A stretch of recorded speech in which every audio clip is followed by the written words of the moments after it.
and welcome to HEYA, Justice, Activism, Women Empowerment, and Improving Marginalized People's Lives have been a long life purpose. She is a scholar, an author, an activist, a community organizer, and the founder of the Arab American National Museum and the founder of Palestine Aid Society of America. It is an honor to have Dr. Anan Ameri. Hello, Dr. Anan. It's great to have you tonight. Ahlan, thank you for having me. You're welcome. I'm super excited to have you. We know that you were born in Syria and you were raised in Amman, and your father is a Palestinian and your mom is Syrian. So, and you moved to the United States at the age of 29. So, you're known for your dedication to activism, and I'm going to talk about your first protest at the age of 12. What triggered you to go out there at the age of 12? You know, my family became refugee in 1948, and I was only 3 years old at the time, and I remember very little of it. Only I remember when my mother sent my sister and I to Damascus from Jerusalem. Yes. And crying all the way and being in Damascus waiting for my parents. That's all I remember from 1948. But, you know, my family was in Jerusalem, moved from West Jerusalem, then to Amman. And we spent a lot of time in Damascus at my grandfather's house because my family was trying to settle and start a new life.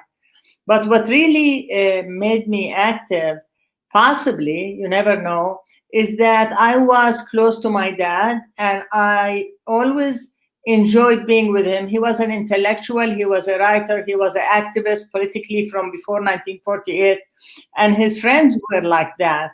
So they always met and talked about politics, about what's happening.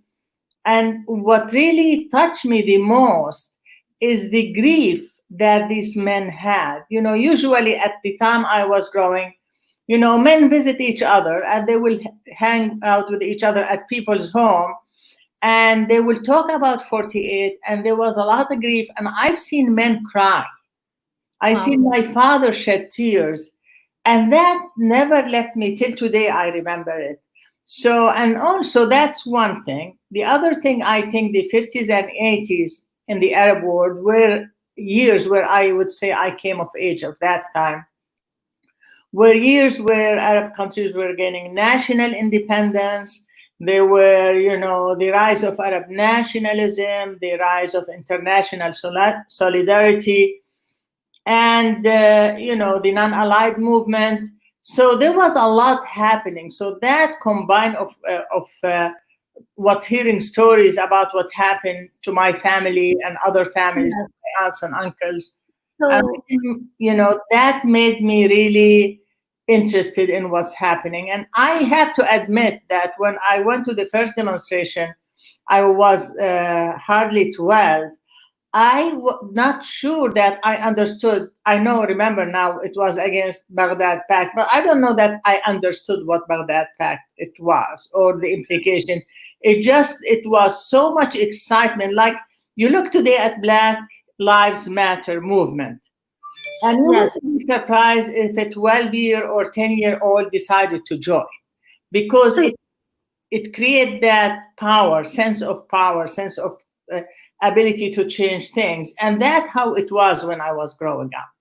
So obviously part of your passion for activism was coming from your parents' struggle or your family's struggle, you know, as Palestinians, right? And part of it maybe the innate drive in you, maybe?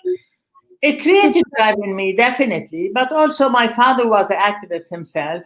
Right. My mother, I mean, we never used, when I was growing up, like certain concepts like feminism or diversity. Nobody used these terms. But like my mother was a working woman. She had her own print shop downtown Amman. All her staff were males. men, I mean, worked there. Her friends, she's Syrian, her friends were Palestinian. We grew up in Jordan. In our neighborhood, they were Christian, they were Muslims, they were Armenian, they were Sharqis. So they were your neighbors, and we never thought of each other as إحنا وهم, us and them. We thought of them as your neighbors. They're Jordanian, they're Christian, we're Muslim, I'm half Syrian, half Palestinian. So that also helped. And at the time when I was growing up, and I'm talking about the late 50s, early 60s, there were a lot of political parties in the Arab wars. I mean, in our neighborhood, the prime minister of Jordan was Sharkasi. Lived at the end of the street. And nobody thought of him who was Sharkasi. How could he be a prime minister? Nobody thought of them.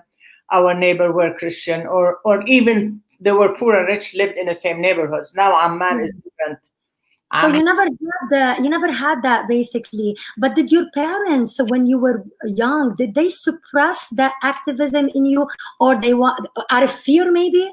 My parents were afraid for me because I was young people don't think of danger. They don't think of consequences of their. So I don't think they discouraged me, especially my father. I think he liked what he saw. As he told me later in age, not when I was young, but also they were afraid for you. Like I was kicked out of school, I was kicked out of university. They wanted to see you graduate, they want to go to school, they want that for you. So they are caught, like all parents, I guess. They want to see kids chart their own future, decide for themselves. My parents were very big on education. And they're very big on their daughters. We are 3 girls and 1 boy, that the girls in the household will have the same opportunity and be independent, because that's the spirit of my mother. So they were not conservative at all?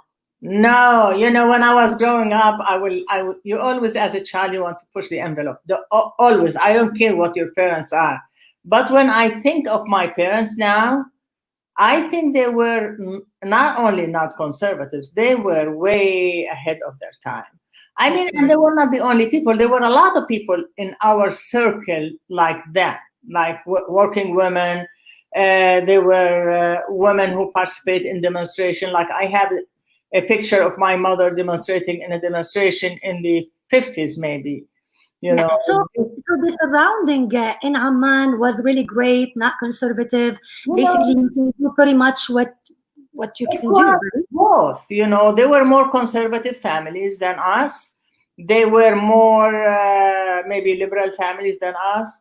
But it was a combination. My father was an intellectual, and he was an activist. He was a leftist. He was a socialist. Okay, that's the background. My mother was a working woman. Both of them were university graduates. So there were other families that their daughters went to universities. Many of us, I mean, there was a lot. Some went to Beirut, the Beirut College for Women, AUB, some went to Damascus. Because Amman, there were no universities. So many women went out to universities, Egypt, Iraq, Lebanon. Like going to Beirut, or not necessarily Beirut to go to the university? Was it not necessarily going to Beirut? Women, and I really did not like it at all. My 2 sisters and my brother my father all graduated from the American University of Beirut. My mother had a degree from Beirut College for Women, which now is the ALU, I think. Yes. To it, I didn't like it, so I went back to Amman University, because at the time, we're talking about the 60s, there were a lot of politics happening, and the university was conservative, was an American university, and my friend in Jordan were much more involved. This is the time of, the 60s, like here, there was the 60s. The 60s was an international movement. Yes. So Amman was more active. It changed later. I mean, Beirut became more active later, but at the time, I wanted to be... Actually, I want to go to Cairo University, but that didn't work out for me. So I ended up in Amman University. But then I went back to Lebanon in the 70s after I got my master, and I worked with the Palestine Research Center. How long did you stay in Beirut? I stayed 1 year when I went to college, and then I stayed 2.5 years after before I came here. Okay. I want to ask you now about poetry. Poetry, without a doubt, it can trigger deep emotions in people, correct? And over the years, we have seen the effect of poetry on revolutions. So how do you see the role of poetry in today's society in the new era of protests and pandemics? You know, poetry, literature, posters, poetry, they're all, it's the, we talk about the impact of the art. And I think poetry fall in the area of art, a form of art expression through the words. And music also, you have a lot of revolutionary songs. All that, it reaches the people on a emotional and intellectual level. When you give a lecture, you know, it's more like people have to sit and listen. Poetry touch you on your heart, touch your emotion. So I think it has a lot, and there's many, especially within Palestinian and the Arab and third world countries that suffer, African American, you know, who have suffered from poetry become a mechanism for mobilization, just like there's a lot of poetry, correct? Yes. And like, I want to talk about petition and how important nowadays petition. You know, if you want to change rules and policies, what do you think? I think, you know, change don't come from people in power, and never did and never will, in my humble opinion. You know, people in power want to keep status quo because they are in power, and if it change, they might not be there. So, for example, if you see how many times Black people, how many killings we have seen in the last few years of young Black men, like going to grocery shopping, like this young man coming home, or over $20, or, you know, for absolutely no reason. Or the guy sleeping in his car drunk. How did that end up being killed? You know, because people don't value the African American life, and they have been complaining, they have been petitioning, but this movement, you've seen the change that happened with this movement, and that is the power of activism. That is the power of organizing communities. You know. You know, only people can bring change. Only one. I don't know if you've seen the last 2 days, you know, on Point of View public television, there was a program about women engaged in politics. There was a big segment of it about Rashida. And you see all of them succeeded because they were able to create a movement. Yes. And able to organize people to go out and demand for what they want. There is a difference if Rashida is in an office by herself in a Congress demanding something, or some African American, or the Black Caucus is something. And when there are thousands of people, like they were at one point, 2,000 towns cities in America, and one day they were demonstration, that brings change. That is the big thing. This is was my question about the difference between, you know, activism nowadays and when you were growing up. I mean, there is a big probably. I mean, what changed exactly, do you think? I don't think there is a lot of difference, to be honest with you, except the mechanism. Like, for example, like I give you an example, when Trump had his rally and all these people, Koreans, through some website or some games, they booked all these tickets. That's a form of activism. Yes. Okay. And now they mobilize each other through the media, which is very, very powerful. So when we grew up, we didn't have these tools, but also the community was smaller. We lived in a smaller country, not in this, in a country as large as America. There were the radio, there were, and people organized. But in the end, whether when I was growing up before me or now, if people get together and demand and be persistent and not give up, they will see a change. Yes, I think, but we cannot deny the effect of social media nowadays. We don't need a news station to report what's going on. It's in people's hand, don't you think? Yes, of course. And that's why And what is important about social media is it's young people are very much into. Like, I'm not into social media because of my age. I didn't grow up with it.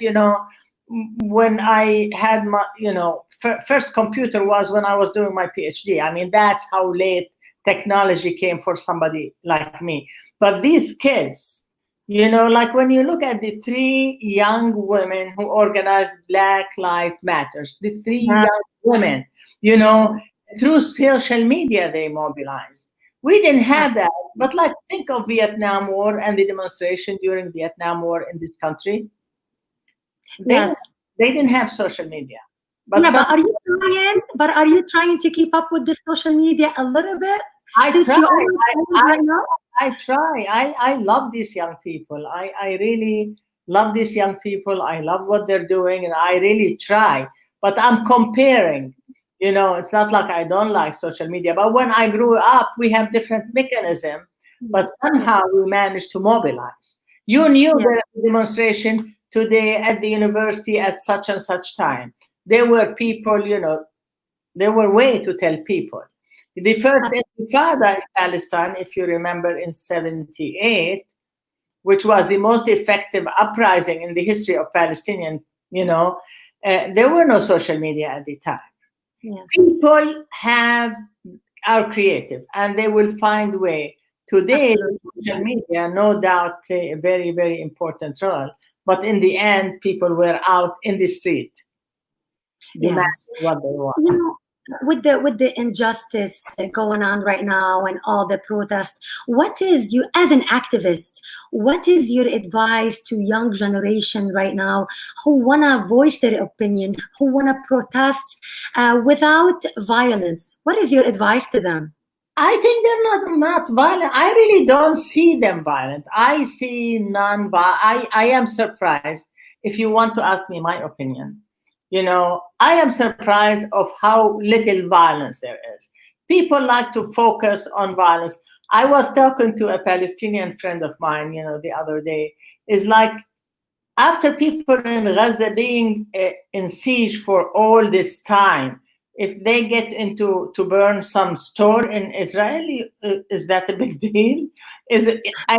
People, when you repress people angry, and I think if you think of the number of people who were out of the street, the number of the demonstration that took place in the last month, the number of cities that were engaged, and what violence happened is really minimal. Yes. Really minimal. And there will always be somebody who is angry and might do something. But I'm actually impressed. I'm impressed by these young people. And they are peaceful, and they are the one who go clean after something like this happened. I've seen this one young man stayed up 12 hours by himself cleaning after somebody went into store. That is so nice. That is so nice. So, I don't like do I like to see violence? Of course not. But I think people were very restrictive, very restrained. They were faced with a lot of violence. Like, see the violence of the police, so the Mr. Trump go take a picture. I don't, that's violence. That is violence. I don't like that. People's life is much more important than a Target store. Yes. So if we keep things in perspective, if somebody come and kill your mother and kill your brother, and you see it day in and day out, Black people don't have time to grieve. By the time, by the time they forget something more drastic happened, they don't have. There's frustration there for sure. There's hostility. There's a lot of things going on. Yes. Every time, they talk about the 5 stages of grieving, you're in denial and this, and then you're angry and this. They never go through 5 cycles. They don't have time. Before they there's another disaster. There's another disaster. And the history in this country, I think, to be honest with you, is if this country does not face what they did for African American and don't make every effort for it to end this oppression. I lived in Detroit all my life. I've been at universities. I've seen how black people. In it all, sure. You talk about Arab are being, discriminated against, or nobody other than Native American, suffered what this community has suffered. And if the country does not come to acknowledge and admit it and say, yes, we did, and we have to correct it, and we're going to put money and energy in school and this and that to make that, repatriation. You have to pay for, they worked all their lives for nothing. Yeah, now definitely we are going to see some changes eventually along the line. I want to touch base on Palestine, and you're an activist, you're Palestinian, and Palestinians have been suffering for a long time from long-standing conflict, and almost nearly a century. Diplomats and world leaders have been trying to solve this conflict, and how do you see the situation or the conflict? Will it ever be peace between the Israelis and the Palestinians? And will it ever be hope of maybe to end this hostility and hate and all that? Let's go back to a little hope. Yes. For a second, just for example, in the United States, as long as you think black people are not equal to you, this will continue to be a problem. Yes. The problem with Israel is that it's a concept that is not doable, but by force. How do you transform a country that is inhabited by non-Jewish? Palestinians were the overwhelming majority Christian and Muslim, and with very small minority Jewish. How do you transform that into a Jewish country? By bringing Jews from all over the world to replace the Palestinians. How do you do it in a nice way? It's not doable in a nice way. It's not. You can kill him, you can kick him out, you can occupy him, you can put them in jail, but it is not doable in a peaceful way. No. The whole concept is not doable in a peaceful way. So you have today 6 million Israelis, Jews, and 6 million Palestinians. Mm-hmm. The population is not in their favor. Yes, yes. And they have a problem that is being solved by force and power, not by logic, not by. So there is no way for the Israelis to survive in that world unless they accept the reality that if they want to live there, they have to live with the Palestinian, because the Palestinians are not going anywhere. Yes, yes. And that is like apartheid. In South Africa, maybe you're too young, you don't remember apartheid, you don't remember the struggle. Ultimately, there was a breaking point, and it happened. Yeah. There will be a breaking point because it's not manageable. I know tomorrow or day after or within a week, they're going to annex the settlement. They're going to annex. But you still have 6 million Palestinians inside. Yes. And the Jewish state mean you don't want, it has to be Jewish. And if you're not Jewish, you're not part of that state. And you are half of the population. So how long can they sustain that? So what do you think the solution for all of this? I mean, you cannot give a solution, but I think the only reasonable solution, you call it Israel, you call it Palestine, you find a third name for it, is one state where everybody live with equal rights. Yes. So you are the founder of Palestinian Aid Society of America, and you've had this organization for a long time. Yes. How have you been helping the Palestinians back home? The Palestinian Aid Society has two objectives, basically. One of them is to be an advocate for the Palestinian people. You talk about their plight, you try to explain their cause, to support their struggle. And the other one is financial aid. We raise money to support Palestinian in refugee camps in Lebanon and Palestine through existing nonprofit organization that we focus mostly on organizations that service and support women. Okay. Okay, so to be an activist for Palestine, I mean, because you are Palestinian, what about the other causes that you are involved in? What drives you to that? If injustice, if I remember, you cannot be fighting for yourself and not see the others. Mm-hmm. If you don't fight for injustice in all its forms, it's not genuine. It's not genuine to say, I want to see the end of Israeli occupation and Palestinian right, and pretend like African American are not oppressed and you don't want to support them. To me, it doesn't work that way. Mm-hmm. Mm-hmm. It doesn't work for me to say Palestinians should have liberation, but people in South Africa, that's not my problem. Mm-hmm. If you, that's the way I see it. I know other people might see it differently, but for me, oppression is oppression, whether it is Palestinian.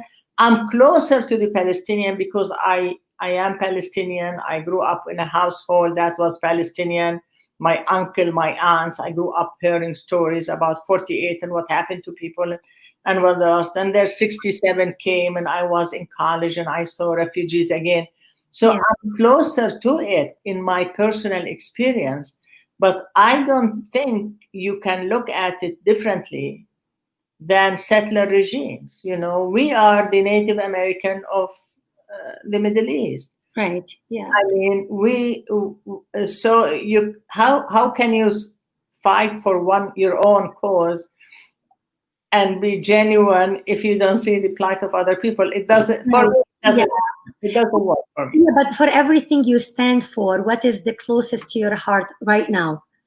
Right today is Black Lives Matter, to be Black honest. Lives Matter. Okay. To me, That's what I thought.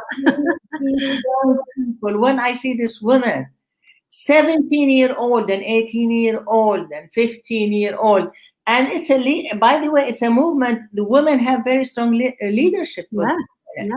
So you see these young people, and your heart goes for them. Absolutely. And we are going to talk about the Arab American National Museum that opened its doors in 2005.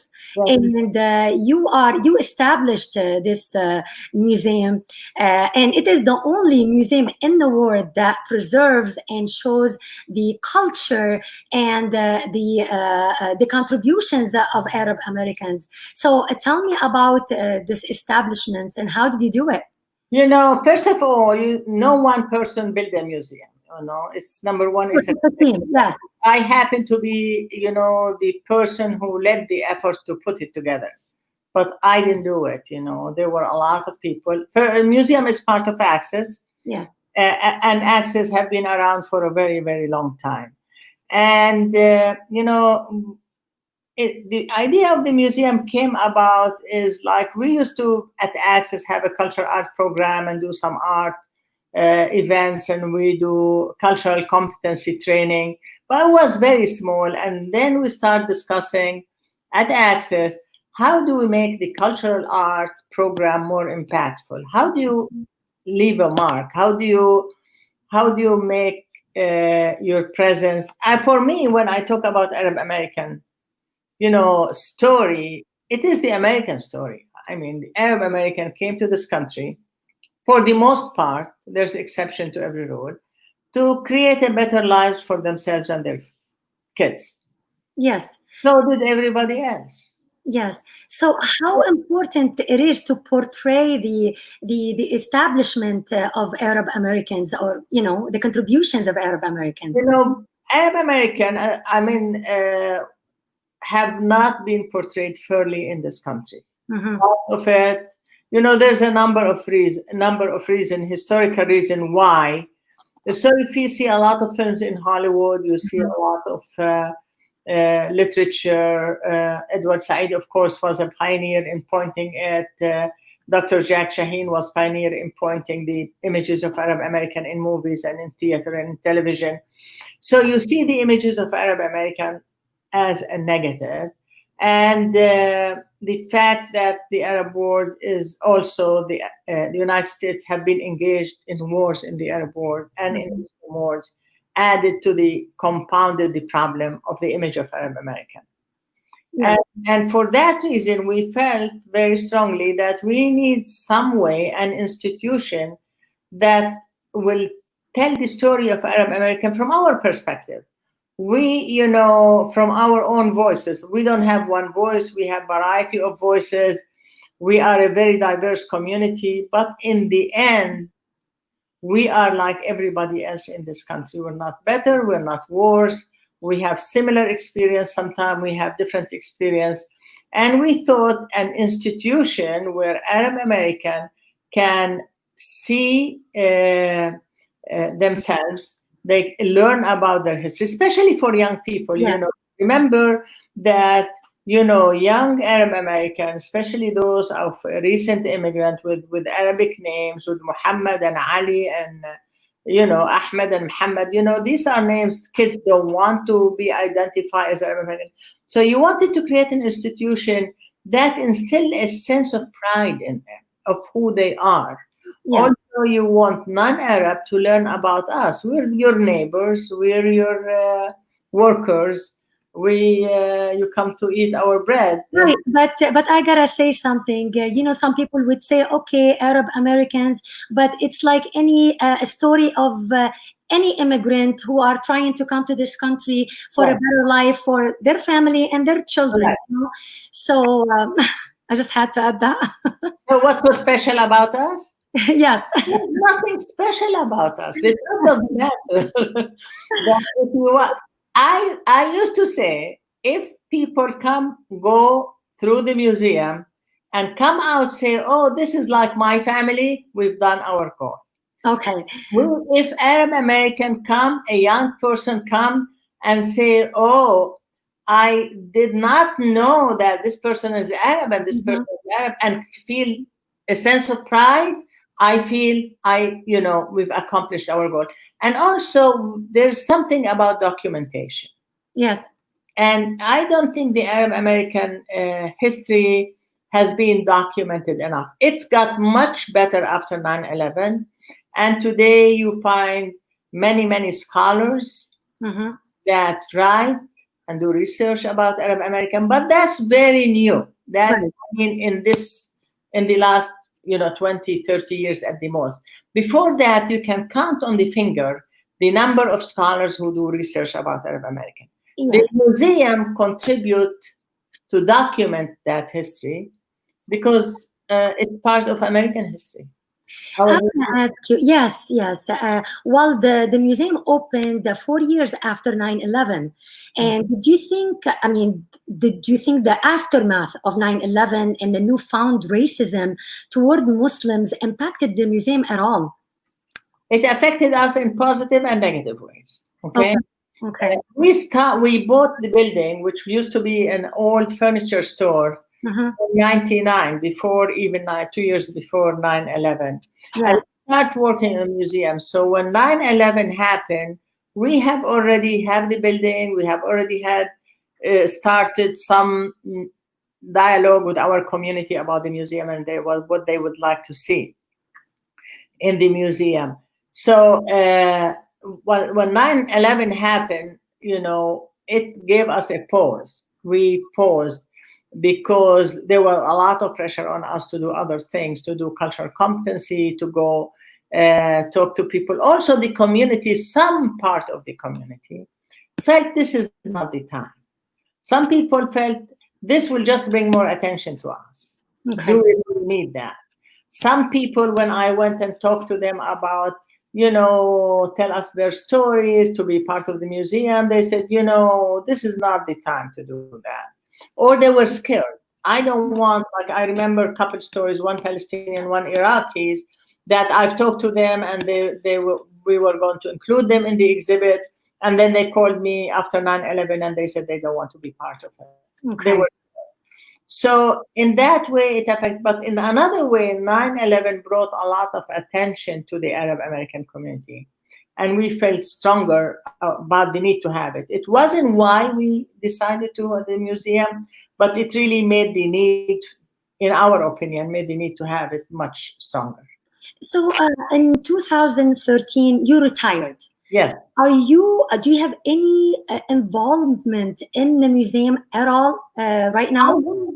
Yes and no. I don't have much involvement because, we have other directors and they have to find their own way of how they want to do things, and you don't want to hover over them and say, this is how it should be done.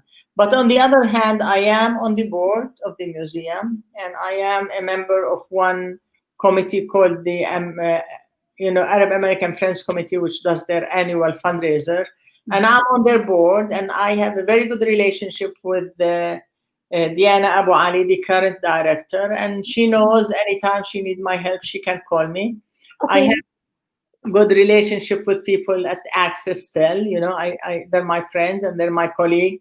So if they need something, they call me, but I really try to keep my distance. Okay, I was reading something about you, about the museum when you retired, and you said, I'm not going to tell the new director what to do. I'm sure he or she will have their own vision for the museum. Yeah. What kind of vision did you have? I mean, what kind of level did you want to take the museum to the next level? Yeah, of course. I have, when we opened the museum, I had in my mind certain things I wanted to accomplish before I leave the museum. Okay.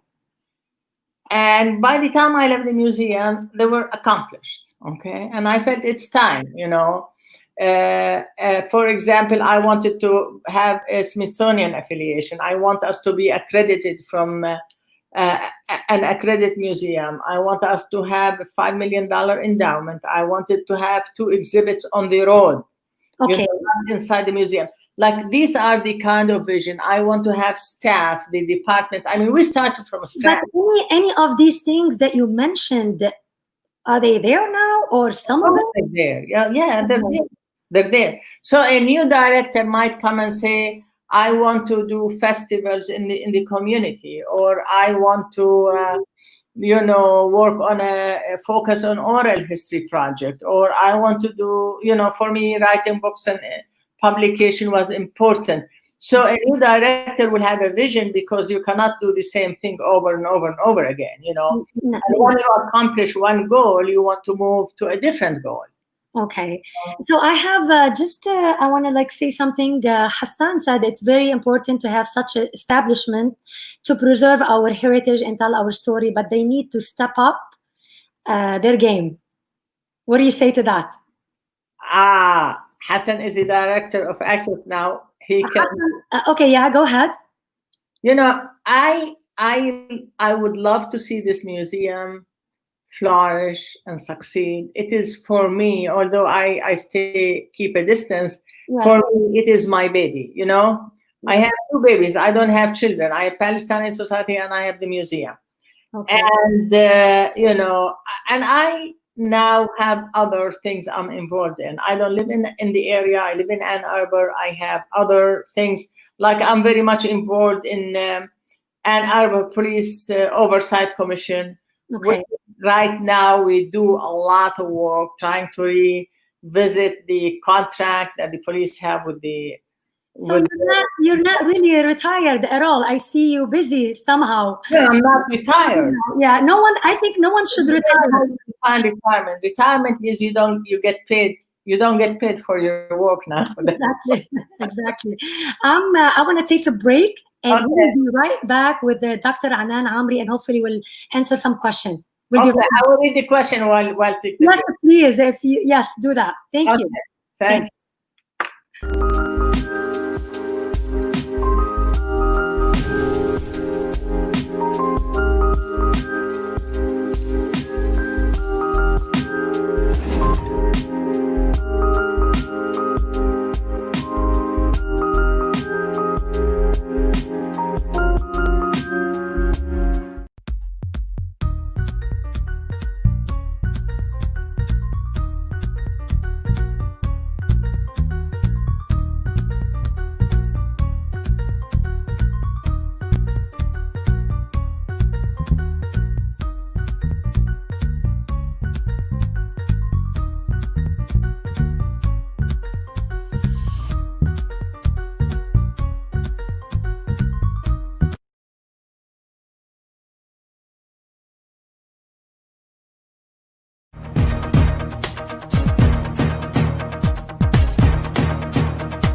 Hello and welcome back. I'm still with Dr. Anan Ameri, the founder of the Arab American National Museum and the founder of Palestine Aid Society of America and the activist. Madeleine Albright, the former United States Secretary of State, said there is a special place in hell for women that don't help other women. And you established two notable institutions, the Arab American National Museum and the other foundation for Palestine. But you said that something really dear to you is to mentor young women. Yes. And you probably mentored women, many of them. They are now leaders of their, their field. So, how important it is to mentor women? I think I got my most satisfaction, to be honest with you, is from my relationship with the young women and see them, flourish and go to college and graduate and start their own career and become, I get a lot of joy out of that. And it's a work that come to me unplanned. It comes spontaneous. It's not like I say, okay, I'm going to mentor this woman today and I'm going to mentor this woman tomorrow. But through my career, and I have been, in supervisory position for a very long time. Through my career, I noticed one thing consistently, all the time. And if men are listening, I hope they don't get upset by me. Men always tell you they know. They know this, they know that. I don't remember, you talk to you're supervising a man and ask them to do something. And for the most part, they have hard time because the way they're raised. I'm not taking personal blame. Okay. Because of the way they're raised, they have hard time telling you, I really don't know. I will check it out. Women, in my experience, always underestimate their contribution. They underestimate their contribution. I don't have the same confidence. But how so? Because we live in a society does not value women the same way they value men. Look at television. Look at the Congress. You see men. You look at big corporation, you see men. I mean, the societies we live in, whether we're in America, whether we are in the Arab world, and women are very hardworking, very competent, but they don't get what they deserve. I really don't think they do. So, and I don't know. I have passion for young women who are hardworking. They really want to do something, and if I could help them, I do, and it is something I get a lot of reward out of it. Yes. Have you ever been marginalized yourself as a women leader? I'm not sure I would say I have been marginalized. I think I have had my share of support. I wouldn't be where I am if I didn't get support. I wouldn't be where I am if I didn't get support from both men and women, not only women. But I have also been, I'll do something and I see men, and many of them on occasion, like men claim something I did, that's theirs, or they do. But I don't see You were lucky somehow, because a lot of women I've interviewed, they've had some things like that. They've been marginalized. Yes. Did I have certain incidents in my life that I felt marginalized? Yes. Did I have some time I worked my butt off on a project and somebody come and claim it? It's theirs. Yes. It had happened. But was that a reoccurring theme in my life that affected me in a negative way? I don't think so. I have to be honest. I don't think so. Well, that's good. I know you're a great writer and a great storyteller. I want to talk just to touch base on your book, The Scent of Jasmine. The Scent of Jasmine, coming of age in Jerusalem and Damascus. So does this book tell your life story? It's a memoir. I've written memoir of 2 parts. That was part 1, and it is about growing up in the Arab world. Mm-hmm. You know, and you know, it's interesting because I never thought of writing my memoir, to be honest with you, but I always am reflective, and I always wonder what make us who we are. You know, what make us choose the path we choose. Mm-hmm.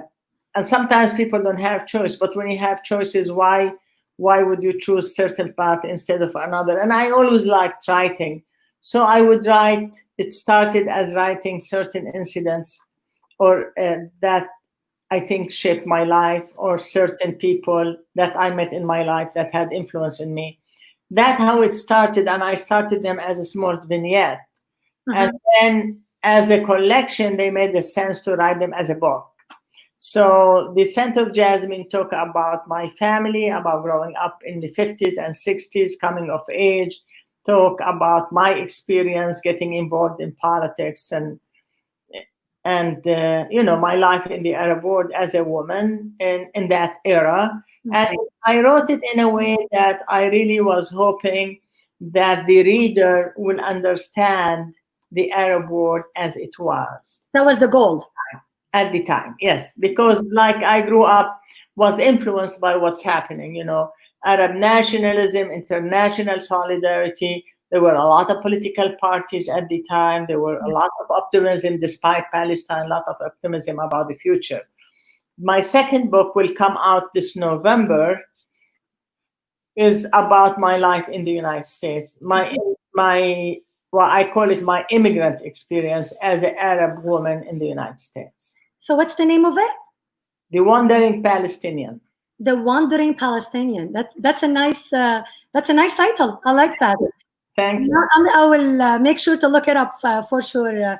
Good luck on that. That's very nice. And I want to mention one thing before we finished the interview. In 2018, Dr. Ameri, you were indicted into the Michigan Women's Hall of Fame, which tell us about this. You know, I don't know what to tell you. You know, it's a museum about women in Michigan who had left their impact or made their contribution. And I was lucky that after I left the museum, actually one of the women staff in the museum, initially without telling me, filled up the application, and then she decided to tell me because she was afraid that I would be disappointed that I didn't know about it. And luckily I was accepted, and I thank her for that, you know, and I think it is, you know, I've tried my best to contribute. Well, it's definitely an honor, you know, to receive. It is an honor, and I feel humbled. And I really feel, to be honest with you, you asked me if I feel marginalized.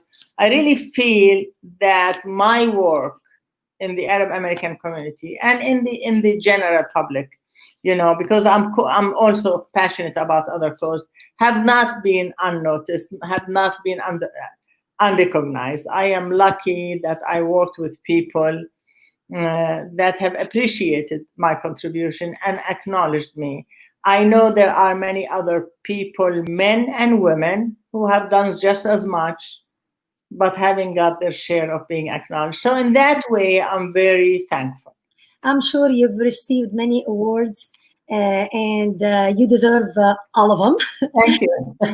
We want to thank you so much for your time tonight. You've done an amazing job. I mean, all your life, you've been an activist, a great lady for sure. And I want to thank everyone for watching tonight, and have a good evening. Thank you for Dr. Anan Ameri. Thank you. Have a great time. Thank you. Thank you.